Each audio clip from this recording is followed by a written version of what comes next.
رب العالمين والصلاة والسلام على سيد الأنبياء والمرسلين محمد وآله وصحبه أجمعين. أما بعد، أعوذ بالله من الشيطان الرجيم. بسم الله الرحمن الرحيم. ولا تقولوا لمن يقتل في سبيل الله أموات بل أحياء ولكن لا تشعرون. صدق الله مولانا العظيم. رب اشرح لي صدري ويسر لي أمري واحلل عقدة من لساني وما توفيقي إلا بالله العلي العظيم. شريف اللهم صل على سيدنا محمد وعلى آل سيدنا محمد وبارك وسلم.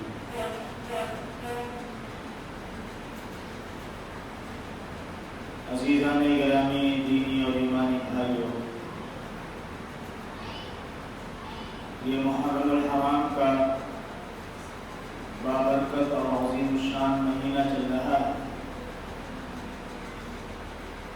اس مہینے کا ادب، احترام، عظمت ہر ایمان والے کے دل کے اندر اس وقت سے موجود ہے جب سے زمین و آسمان کی تخلیق رب ذوالجلال نے فرمائی.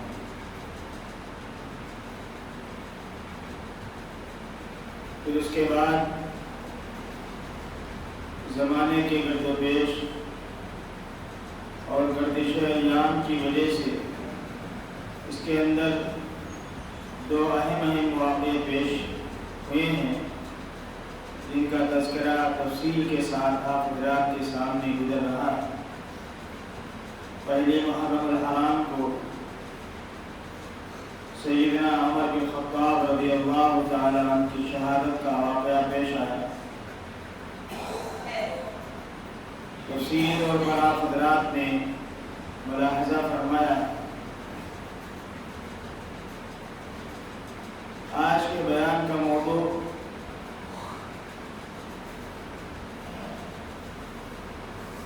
نواسے رسول جگر گوش علی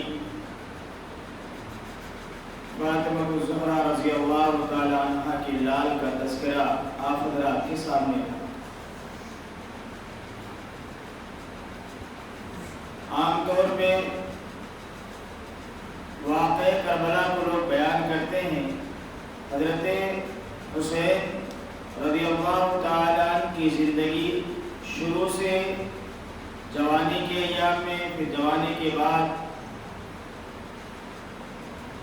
اپنے والد محترم حضرت علی کرم اللہ وجہہ کے دور خلافت کا تذکرہ کوئی نہیں کرتا، کیونکہ تذکرہ جب کریں گے تو بہت سارے نکات، بہت ساری اہم چیز پر گفتگو کرنی پڑے گی جو بہت سے حضرات کرنا نہیں چاہتے.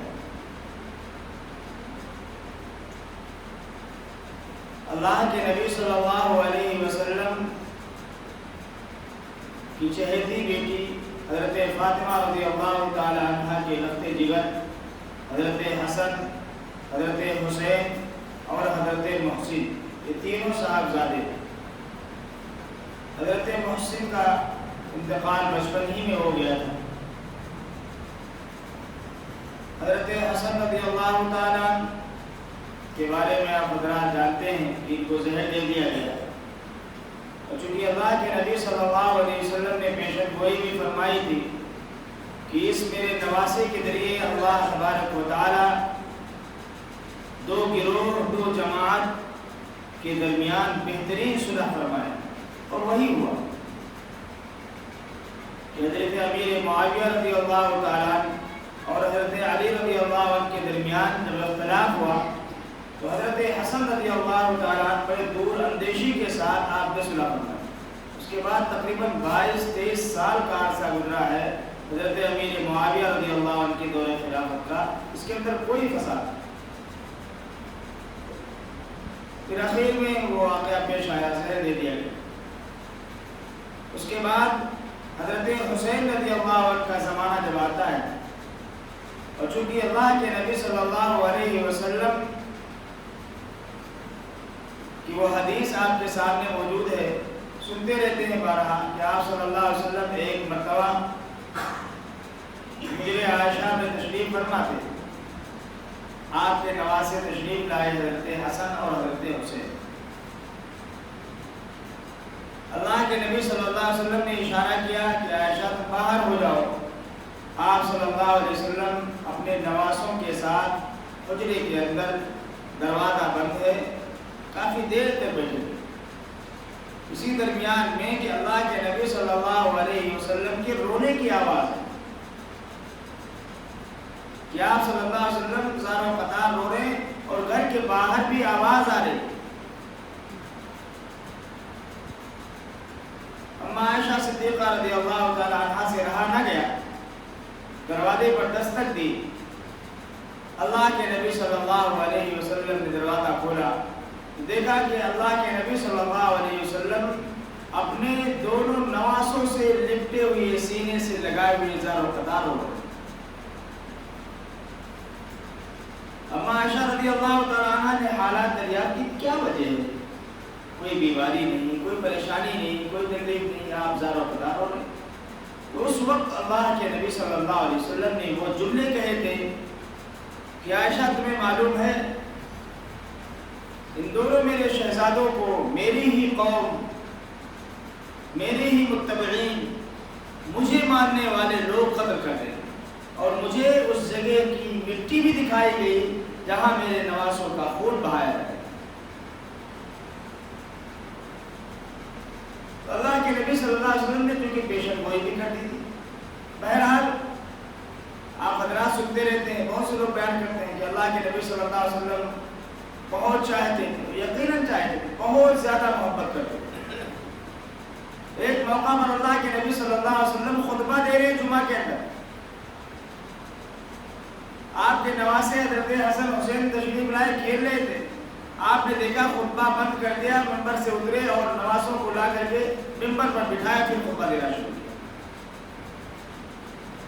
تو بعد میں فرمایا انما اموالکم واولادکم فتنہ، یقیناً تمہارے مال اور تمہارے اولاد تمہارے لیے بہت بڑی آزمائش کی چیز۔ اللہ کے نبی صلی اللہ علیہ وسلم اتنی محبت کرتے تھے، اتنی محبت کرتے تھے عزیزوں کہ ہم اس کا تصور بھی نہیں کر سکتے۔ ہم کیا اپنے بچوں سے محبت کریں؟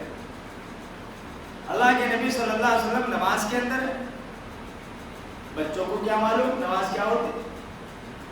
نماز میں بات نہیں کیا جاتا، نماز میں لڑائی نہیں کی جاتی، نماز میں کسی کو مارا نہیں جاتا، نماز میں کسی کو تکلیف نہیں، اس کو کیا کرا؟ چھوٹے چھوٹے نونہال حضرت حسن اور حضرت حسین ہیں، اللہ کے نبی صلی اللہ علیہ وسلم سجدے میں سواری کو سواری کر لیا، اللہ کے نبی صلی اللہ علیہ وسلم کے پشت مبارک پر سوار ہو گئے۔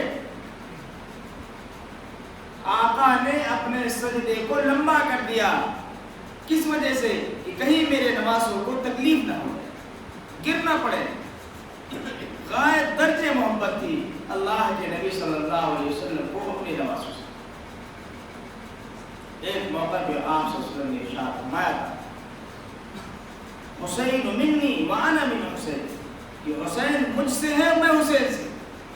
یہ غایت درجے، انتہا درجے محبت کی علامت ہے۔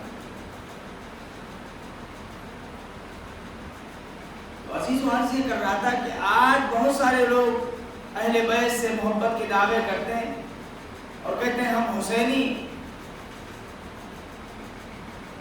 قیامت کے دن ہم حسین کے ساتھ رہیں گے۔ آقا نے ارشاد فرمایا تھا سیدہ شباب اہل الجنہ الحسن والحسین رضی اللہ تعالی، یہ دونوں نواسے رسول، یہ دونوں رخت جگر جنت کے اندر جوانوں کے سردار ہوں گے۔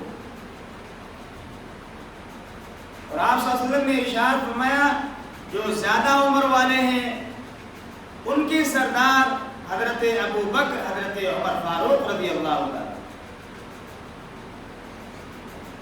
تو عزیزو آپ صلی اللہ علیہ وسلم کو اپنی نواسوں سے اتنی محبت تھی جس کا تذکرہ کرنا، جس کو بیان کرنا ہم سب کے لیے ضرورت بھی ہے اس وقت، کیونکہ ہم اپنے بچوں سے، اپنے اہل و عیال سے کتنی محبت کرتے ہیں ہم دیکھتے ہیں۔ محبت اپنے اہل و عیال سے کرنی چاہیے، بہت اہم چیز ہے۔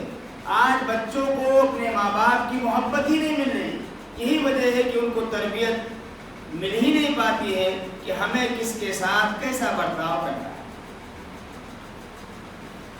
ماں باپ کو ٹائم مل گیا تو موبائل میں بیٹھ گئے، آفس سے آئے گھر پہ یا بزنس کر رہے ہیں، گھر پہنچے تو موبائل میں بزی ہو گئے، بہت زیادہ وہ کھانے میں مشغول ہو گئے۔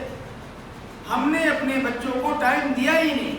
اللہ کے نبی صلی اللہ علیہ وسلم کی زندگی کو اٹھا کے دیکھیں، آپ صلی اللہ علیہ وسلم اپنے حجرے میں ہوتے تھے اور کہتے تھے میرے بیٹوں، میرے نواسوں ادھر آؤ، میں تمہیں سواری کر کے سکھاتا ہوں۔ آپ صلی اللہ علیہ وسلم اپنے ہاتھ دست مبارک اور پاؤں کے ذریعے آپ پشت کے بل ہو جایا کرتے تھے اور اپنے نواسوں کو پشت پر سوار کر کے سواری کراتے، گھما رہے ہیں۔ ہم نے کبھی گھمایا؟ ایک موقع پر اللہ کے نبی صلی اللہ علیہ وسلم حضرت حسین کو اپنے کندھے پہ بٹھا کر کے چل رہے ہیں۔ ایک صحابی حضرت عمر بن خطاب رضی اللہ تعالیٰ نے عرض کیا، اللہ کے نبی صلی اللہ علیہ وسلم کیا بہترین سواری! آقا نے بڑی عجیب بات کہی کہ عمر تمہیں سواری تو نظر آئی لیکن سوار کو تو دیکھو کتنا عظیم ہے۔ اس سے پتا چلا کہ حضرت حسین رضی اللہ تعالیٰ عنہ سے آپ صلی اللہ علیہ وسلم انتہائی درجے محبت کرتے۔ یہ بھی سنت ہے، اپنے بیٹوں کو اپنے کندھوں پر بٹھا کر کے چلیں۔ آج تو باپ کو مہلت ہی نہیں، بہت زیادہ کریں گے تو دادا کر دیں گے، آؤ بیٹا میرے کندھے پہ سوار ہو جاؤ، کیونکہ دادا کو بھی ایک امید ہے کہ جب میں نہیں چل پاؤں گا تو پانی وغیرہ دینے کے لیے یہ میرا بیٹا کام آئے گا۔ لیکن عزیزو ہمیں اس بات پر عمل کرنے کی سخت ضرورت ہے کہ ہم اپنے بچوں کو وقت دیں، ٹائم دیں، ان کو دین بتائیں، شریعت بتائیں، ان کو محبت سکھائیں۔ آج تو ہم نے ان کو نفرت سکھایا۔ ہمارا بچہ آج بے راہ کیوں ہوتا چلا جا رہا ہے؟ ہم نے کبھی اس کو سمجھایا ہی نہیں، بس غلطی کیا تو فوراً مارنا شروع کر دیا۔ یہ ادب نہیں ہے، یہ سنت نہیں ہے۔ اللہ کے نبی صلی اللہ علیہ وسلم کی زندگی اٹھا کر کے دیکھی۔ حضرت انس رضی اللہ تعالیٰ عنہ چھوٹی سی عمر میں آپ صلی اللہ علیہ وسلم کی خدمت میں تشریف لائے اور تقریباً 9 سال تک رہے، جوان ہوئے۔ حضرت انس فرماتے ہیں کہ کبھی میرے محبوب نے مجھے کسی کام کے لیے حکم دیا ہو اور میں بچپنے کی وجہ سے، ناسمجھی کی وجہ سے، نادانی کی وجہ سے وہ کام کے لیے میں نکلا اور بچوں کے ساتھ کھیلنے لگا۔ اللہ کے نبی صلی اللہ علیہ وسلم کو تاخیر ہو گئی کہ ابھی تک انس آئے نہیں، آپ صلی اللہ علیہ وسلم خود نکلے۔ حضرت انس خود بیان کرتے ہیں کہ جب میں آقا کو دیکھتا تو میں کانپنے لگتا کہ کہیں میرے محبوب مجھے مارے نہ، ڈانٹے نہ، لیکن اللہ کے نبی صلی اللہ علیہ وسلم دور سے کہتے بیٹا انس کھیلتے رہو، میں وہ کام کر لوں گا۔ یہی وجہ تھی کہ انس رضی اللہ تعالیٰ نے جب یہ محبت دیکھا، یہ جذبہ دیکھا تو اپنے آپ کو قربان کر دیا، فدا کر دیا۔ اللہ کے نبی صلی اللہ علیہ وسلم کی وفات کے وقت حضرت انس رضی اللہ تعالیٰ اپنے سر کو دیوار پر پٹکتے ہیں کہ اب میں کیا کروں گا، کس کے پاس جاؤں گا، کس کی خدمت میں رہوں گا؟ جو محبت مجھے ملتی تھی اب کیسے ملے گی؟ تو میرے عزیزوں، میرے نبی انہیں محبت کر کے دکھایا۔ آج محبت کا فقدان ہوتا چلا جا رہا ہے۔ محبت ہم تو جانتے ہی نہیں، نفرت ہم نے سیکھا۔ بچوں کو مارنا، بچوں کو تکلیف دینا، ان کو بٹھا کر کے سمجھاؤ، بتاؤ کہ حضرت حسین سے آقا نے اس طرح محبت کی تھی، میرے بیٹوں میں بھی تم سے ایسے محبت کروں گا، یہ میرے محبوب کی سنت ہے۔ اس کے بعد میرے عزیزو، حضرت حسین، حضرت حسن رضی اللہ تعالیٰ عنہ کی جوانی کا جو عالم گزرتا ہے، آپ اندازہ کریں، لوگ بہت سے لوگ یہ کہتے ہیں کہ حضرت ابو بکر، حضرت عمر، حضرت عثمان غنی رضی اللہ تعالی عنہم اجمعین، ان کو ہم مانتے ہی نہیں. یہ کیسی محبت ہے حضرت حسن سے، حضرت حسین سے؟ انہوں نے تو اپنے اعمال سے، اپنے کردار سے حضرت ابوبکر صدیق رضی اللہ تعالیٰ عنہ کی دور خلافت کو حضرت حسین نے تسلیم کیا کہ نہیں کیا؟ بخوشی تسلیم کیا. حضرت عمر بن خطاب رضی اللہ تعالیٰ عنہ کی دور خلافت جو تقریباً 12 سال تھی، تسلیم کیا کہ نہیں کیا؟ حضرت عثمان غنی رضی اللہ تعالیٰ عنہ کی دور خلافت کو حضرت حسن، حضرت حسین نے تسلیم کیا کہ نہیں کیا؟ اگر تسلیم نہ کرتے، نہ مانتے ان کو اپنا خلیفہ، تو جناب والا کسی کتاب دکھا تو جوانی کے ایام کوئی بیان کرتا ہی نہیں. کیوں؟ اگر بیان کریں گے تو ہمیں ماننا پڑے گا کہ حضرت ابوبکر صدیق رضی اللہ تعالیٰ عنہ خلیفہ اول ہیں، حضرت عمر بن خطاب رضی اللہ تعالیٰ عنہ خلیفہ دوم ہیں، حضرت عثمان غنی رضی اللہ تعالیٰ عنہ خلیفہ سوم ہیں. یہاں پہ تو کیا ہوتا ہے؟ وَخَلِيفَةٌ بِلَا فَصْلٍ، حضرت علی خلیفہ ہیں بغیر فصل کے. میرے محبوب اور علی کے درمیان کوئی فاصلہ نہیں ہے. یہ تینوں حضرات کو مانتے ہی نہیں. یہ کیسا ماننا بھائی؟ ایک طرف کہہ رہے ہو کہ ہم حسینی ہیں اور غم منا رہے ہو، جبکہ شریعت یہ کہتی ہے کہ ہم غم نہیں کرتے، ہم شہداء پر ماتم کیوں کریں؟ اللہ فرما رہا ہے وَلَا تَقُولُوا لِمَنْ يُقْتَلُ فِي سَبِيلِ اللَّهِ أَمْوَاتٌ، جو لوگ اللہ کے راستے میں شہید کرتے ہیں وہ مردہ نہیں ہے، بل احیاء، وہ زندہ ہے. جب زندہ ہے تو ہم کیوں مایل ہوئے؟ کیوں ماتم کریں؟ کیوں افسوس کریں؟ اور عزیزوں سوچو تو صحیح، وہ محبوب نبی جناب محمد رسول اللہ صلی اللہ علیہ وسلم جس کے صدقے میں رب ذوالجلال نے کائنات کو بنایا، وہ نبی بھی شہادت کی تمنا کر رہا ہے اور بار بار اپنی دعاؤں سے رب ذوالجلال سے مانگنے والا نبی یہ کہہ رہا ہے رب ذوالجلال ہمیں شہادت کی موت عطا فرما. شہادت کوئی خراب چیز نہیں،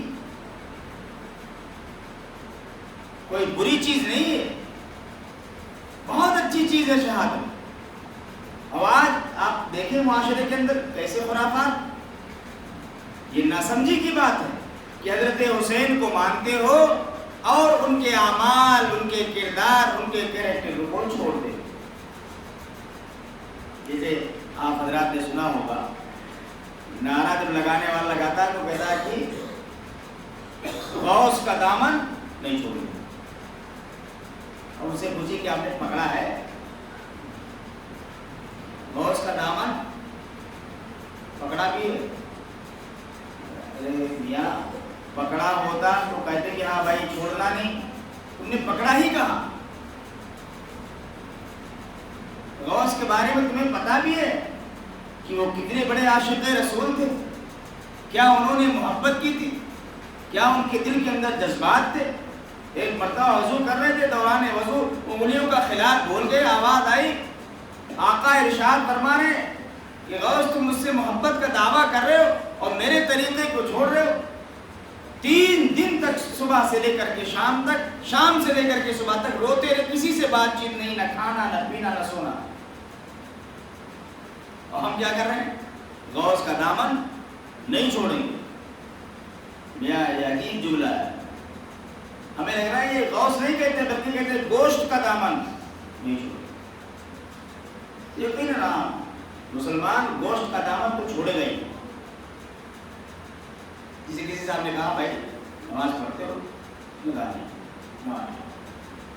کہا روزہ رکھتے ہو؟ کہا میرے ابا نے بھی روزہ نہیں رکھا، میں کیوں رکھوں؟ حج پہ چلے جاؤ. کہا اتنا بھاگتے پیسہ چھوڑو ہے، آپ گوشت کھاتے ہو. تو اس نے کیا جملہ کہا؟ بالکل کافر سمجھ رکھا ہے کیا؟ بالکل کافر، مطلب گوشت کھانا مسلمانوں کی شان. تو عزیز عرض یہ کر رہا تھا کہ آج ایک عجیب سا جملہ چل رہا ہے. یہ کیسا جھوٹا جملہ ہے کہ دعوی عشق اتنی زبردست کہ حضرت حسین سے ہم بالکل چمٹے ہوئے ہیں، اہل بیت سے بالکل ہم لگے ہوئے ہیں. اور یہ کیسی محبت کہ حضرت حسین نے اپنے اعمال، اپنے کردار، اپنے کیریکٹر سے بتایا ہے کہ لوگوں، میں حضرت ابو بکر صدیق رضی اللہ تعالیٰ عنہ کو خلیفہ اول مانتا ہوں، حضرت عمر فاروق رضی اللہ تعالیٰ عنہ کو خلیفہ دوم مانتا ہوں، حضرت عثمان غنی رضی اللہ تعالیٰ عنہ کو خلیفہ سوم مانتا ہوں. یہاں کیا کہہ رہا ہے؟ وَخَلِيفَةٌ بِلَا فَصْلٍ. اسی لیے آپ سنتے ہوں گے نوحہ خانی ہو یا کوئی مجلس ہو، حضرت حسین رضی اللہ تعالیٰ عنہ کی جوانی کا کوئی واقعہ، کوئی گوشہ، کوئی شوشہ بیان ہی نہیں کیا جائے گا. اگر بیان کریں گے تو ہمارا جو چھپا ہوا ہے سب کھل جائے گا، ہمیں تو ماننا پڑے گا. اور میاں جاؤ گے کہاں؟ حضرت حسین رضی اللہ تعالیٰ عنہ جس کو تم نہیں مانتے ہو، جس عمر کو نہیں مانتے ہو، سوچو تو صحیح. حضرت عمر فاروق رضی اللہ تعالیٰ عنہ یزدگرد کی بیٹی شہر بانو جب وہ قید ہو کر کے آتی ہیں، حضرت عمر بن خطاب رضی اللہ تعالیٰ عنہ پیشکش کرتے ہیں نواز رسول حضرت حسین رضی اللہ عنہ کے بارے میں کہ یہ شہزادی ہے، میں چاہتا ہوں کہ اس شہزادی کا نکاح شہزادے سے کر دو، کیا میری درخواست قبول ہے؟ حضرت حسین رضی اللہ عنہ نے بخوشی قبول کر لیا. کہاں جاؤ گے؟ شادی کرانے والا کون ہے؟ خلیفے تو نہیں مانو گے تو پھر یہ بھی نہ مانو کہ شادی دی، تو پھر نہ مانو تو شہر بانوں سے پیدا ہونے والا زین العابدین جس کو تم امام زین العابدین کہتے ہو اس کو بھی نہیں مانو گے. لیکن تم تو مانتے ہو، ایک طرف نہیں مان رہے ہو، ایک طرف مان رہے ہو. یہ کیسا عشق، یہ کیسی محبت ہے؟ محبت تو وہ ہے کہ جناب محبوب کے ایک ایک ادا پر قربان ہو جائے، فدا ہو جائے. آپ نے پتنگوں کو دیکھا ہوگا، برسات کا موسم چل رہا ہے، روشنی ہوتی ہے، ارے میں یہاں ہوتی کہ نہیں ہوتی؟ بہت سارے کیڑے مکوڑے پتنگے آتے ہیں. وہ آپ کو معلوم ہونا چاہیے وہ پتنگے اس لیے آتے ہیں کہ مجھے اس روشنی پر قربان ہونا ہے، اور وہ قربان ہو کر کے اپنی جان آفری کے حوالے کر دیتے. یہ ہوتا ہے محبت. ان کی محبت اصلی ہے، ہماری محبت نقلی ہے، صرف زبانی سے مانتا ہے. ہم تو کہتے ہیں گوشت کا دامن نہیں چھوڑیں گے. جمعہ گوشت کھا لیا مسلمان تو نہیں. عزیزو، ہم حسینی ہیں، حقیقت میں ہم حسینی ہیں. آقا نے ارشاد فرمایا تھا سیدہ شباب اہل الجنہ الحسن والحسین رضی اللہ تعالی عنہ. جنت کے جوانوں کے سردار ہیں یہ میرے نواسے. کہاں ہو؟ آدھی بات مانو، آدھے اعمال کو، آدھے کردار کو حضرت حسین کی مانو، آدھے کو چھوڑ دو. واقعہ کربلا بیان کر کے زار و قطار رونا، یہ ہمیں بھی معلوم ہے واقعہ کربلا بڑا دردناک ہے، بڑا کربناک ہے. کس طریقے سے یزیدیوں نے مل کر کے حضرت حسین رضی اللہ عنہ کو شہید کیا، سوچ بھی نہیں سکتے. بڑی عجیب و غریب داستان. تقریباً ہزاروں کی تعداد میں خطوط بھیجے تھے کوفیوں نے، اور ایسے ایسے محبتانہ اور عاشقانہ اور مشفقانہ جملے لکھے تھے کہ آپ آ جائیے، ہم آپ کے دست مبارک پر بیعت کرنے کے لیے تیار ہیں، ہم آپ کو اپنے پلکوں پر بٹھانے کے لیے. بڑی چکنی چپڑی باتیں کرنے. صحابہ نے منع کیا تھا، کوفی لا یوفی، کوفی سے وفا کی امید نہ رکھنا ہے. تمہارے والد کے ساتھ بھی انہوں نے دغا کی، غداری کی. لیکن چونکہ حضرت حسین رضی اللہ عنہ سیدھے ساتھ ان کا لڑائی کا کوئی ارادہ نہیں تھا. میاں بتاؤ، اگر لڑائی کا ارادہ ہوتا تو اہل و عیال کے ساتھ میدان میں جاتے، چھوٹے چھوٹے بچوں کے ساتھ، علی اصغر جیسے چھوٹے بچے بھی، ان کے ساتھ آپ میدان میں چلے جاتے. اگر حضرت حسین کا لڑائی کا ارادہ ہوتا تو کبھی اپنے چھوٹے بچوں کو، اپنے اہل و عیال کو، اپنی بیوی کو، ان کو قطعاً نہ لے کے جاتے. لیکن حضرت حسین چاہتے تھے کہ صلح ہو جائے، اور یزیدیوں کو بھی معلوم تھا کہ اگر حضرت حسین نے یزید سے ملاقات کی، مسئلہ یہ ہے کہ یزید یہ تو بن گیا مسلمانوں کا خلیفہ، حاکم، اور اس کے جو متبعین تھے ان میں دو گروہ ہو گئے. ایک تو خاص یزید کا متبع فرما بردار ہو گیا، اور ایک اندر ہی اندر ظاہر میں کہتا کہ میں یزیدی ہیں، اور اندرونی طور پر اس وہ خطوط لکھتا اور مدینہ بھیج دیتا، اور ادھر آ کر کے کہتا کہ سارے لوگوں نے آپ کی خلافت کو تسلیم کر لیا ہے سوائے حضرت حسین کے۔ اب جناب والا حضرت حسین ارادہ بنا کر کے وہاں سے نکلے، اس سے پہلے انہوں نے اپنے چچیرے بھائی کو بھیجا، وہ واقعہ بھی آپ کے سامنے، بڑی بات لمبی، میرا عرض یہ کرنا ہے کہ واقعہ کربلا بڑا دردناک ہے۔ حضرت حسین رضی اللہ تعالی عنہ جب کربلا کے میدان میں پہنچے تو ان یزیدیوں نے چاروں طرف سے گھیر لیا۔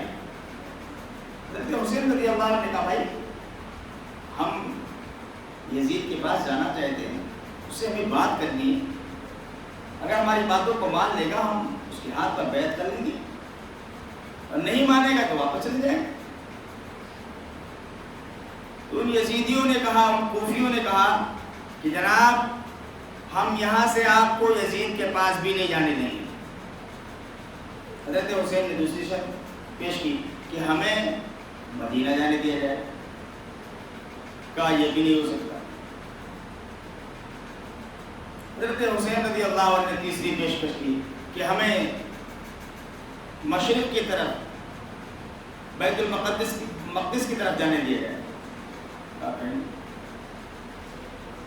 نہ آپ یزید کے پاس جا سکتے ہیں، نہ آپ مدینہ جا سکتے ہیں، نہ آپ بیت المقدس جا سکتے ہیں، پھر کیا کریں؟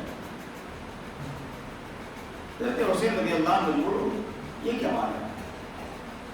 چونکہ کوفیوں کو معلوم تھا کہ حضرت حسین اگر یزید کے پاس گئے تو یزید کے پاس پہنچ کر کے ان کے پاس جو سارے خطوط موجود ہیں جو ہم نے بھیجا ہے وہ سارے خطوط دکھائیں گے تو ہمارا راز کھل جائے گا، اور جو ہماری عقیدت یزید کے پاس ابھی بھی برقرار ہے وہ کھل جائے گی۔ اس لیے ان یزیدیوں نے کہا کہ ان کو جانے بھی نہیں دیا جائے گا یزید کے پاس، اور مدینہ بھی واپس نہیں جانے دیا جائے گا، کیونکہ ہم یہ جائیں گے تو ہماری غداری کھل جائے گی، اور بیت المقدس کی طرف بھی نہیں جانے دیں گے، کیونکہ اگر وہاں بھی گئے تو ان کے ماننے والے بھی زیادہ ہیں، دوبارہ ہمارے پر حملہ ہو جائیں گے۔ لہذا انہوں نے حضرت حسین رضی اللہ عنہ کو شہید کرنے کی مکمل پلاننگ بنائی، بہت سمجھایا حضرت حسین رضی اللہ عنہ کہ تمہیں پتا ہے کہ میں کس نبی کا نواسا ہوں، جس نبی کے ذریعے تمہیں آج تم مسلمان ہو، تمہارے پاس ایمان ہے، بہت ساری چیزیں بتائی، بہت ساری چیزیں بیان کی، لیکن ان یزیدیوں نے ایک نہیں مانی، چونکہ ان کے اوپر ان کا ذہن یہ بگڑ چکا تھا کہ اگر حضرت حسین بچ گئے تو ہمارا سارا راز کھل جائے گا، سارے خطوط جو ہم نے بھیجے ہیں حضرت حسین کے پاس، جس میں ہم نے چکنی چپڑی باتیں لکھی ہیں، وہ سارے کے سارے راز ہمارے کھل جائیں گے۔ لہذا انہوں نے بالکل طے کر لیا اور حضرت حسین رضی اللہ عنہ کو شہید کر دیا، بہت بے دردی سے مارا۔ آپ کو معلوم ہونا چاہیے نواز رسول حضرت حسین رضی اللہ عنہ بارگی شہید نہیں ہوئے، میدان میں آپ نکلے ہیں، 70 لوگوں کو کاٹتے ہوئے آپ آگے بڑھ گئے، کوئی معمولی انسان تھوڑی نہیں۔ انہوں نے اپنی زندگی کو اپنے محبوب نبی جناب محمد رسول اللہ صلی اللہ علیہ وسلم کے اس فرمان پر کہ جان دے دو، اس لیے کہ تمہارے جسم کے اندر جو جان ہے وہ رب ذوالجلال کی عطا کردہ چیز ہے، لیکن حق سے ایک ذرہ برابر بھی پیچھے نہ ہونا۔ آج ہماری حالت کیا ہے؟ اللہ معاف فرمائے، جان دینے کی دور کی بات، خون بہانا تو دور کی بات، پسینہ بہانے کے لیے بھی تیار نہیں، کہ بھائی تیار ہے؟ کوئی نہیں تیار۔ گزشتہ جی میں دعا لمبی ہو گئی، اکثر لوگ بھاگ گئے، پسینہ نکل رہا۔ یہ ہے دعوی محبت، اور یہ ہے حسین رضی اللہ عنہ کے ساتھ عشق و محبت کا جذبہ۔ تو عزیز و عرض یہ کر رہا تھا، ایک دکھڑا رو رہا ہوں، یہ ایسا نہیں کہ آپ کے اوپر تعلق کچھ نہیں کر رہا، یہ ہماری قوم کا ایک المیہ بن چکا ہے۔ کوئی بات بتاؤ اور اس کے سامنے بیان کرو کہ اپنے آپ کو بدل ڈالو اور حسینی بنو۔ حقیقت میں حضرت حسین رضی اللہ تعالیٰ عنہ نے تلوار کی چھاؤں میں، نیزوں کی چھاؤں میں آپ نے نماز کو قضا نہیں کیا، اور یہاں پہ دیکھیں محرم کے مہینے میں ظہر سے ماتم شروع ہوتا ہے جناب عشاء تک. ان ماتمیوں سے پوچھئے کہ آپ نے ظہر عصر مغرب عشاء پڑھی کہ نہیں پڑھی؟ سب صاحب بس ہائے حسین چل رہا ہے. وہ ہم سمجھتے ہیں کہ بس ہائے حسین کہیں ہم کامیاب ہو جائیں گے. نہیں میرے عزیزو، ایسے لوگ قیامت کے دن راندے درگاہ ہوں گے، ان کا حشر یزیدیوں کے ساتھ ہوگا، مسلمانوں کے ساتھ کبھی نہیں ہوگا.